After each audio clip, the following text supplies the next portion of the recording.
సత్యనారాయణ గోపాల్ బాలాజీ వెంకటస్వామి దేవస్థానం ఈరోజు ముక్కోటి ఏకాదశి సందర్భంగా ఉదయం 3 గంటల నుంచే భక్తులకు దర్శనాలు మొదలైనవి. మన దేవాలయం సుమారు 450 సంవత్సరాల పురాతనమైన దేవాలయం దక్షిణ తిరుపతిగా ప్రఖ్యాతిగాంచినది. ఇక్కడ ముక్కోటి ఏకాదశి నాడు భక్తులు చాలా రద్దీ ఎక్కువగా ఉంటుంది.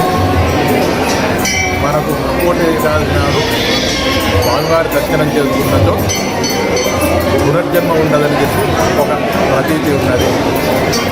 ఇక్కడ అందరూ భక్తుల సహకారంతో చైర్మన్ రాజా సంజయ్ గోపాల్ తేజర్ గారు, ఈవో వీరేశం గారు మరియు కమిటీ సభ్యులు అందరూ జాగ్రత్తగా అన్ని పనులు నిర్వహించి ఉన్నారు.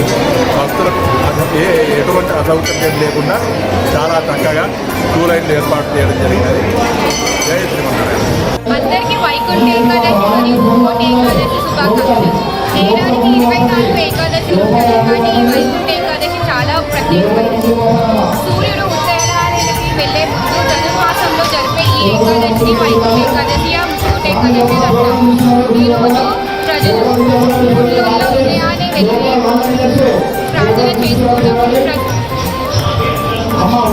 వెళ్ళి దేవుడికి సమర్పించుకొని అన్ని చేసుకుంటారు. అందరికీ వైకుంఠ ఏకాదశి శుభాకాంక్షలు. ఈరోజు వైకుంఠ ఏకాదశి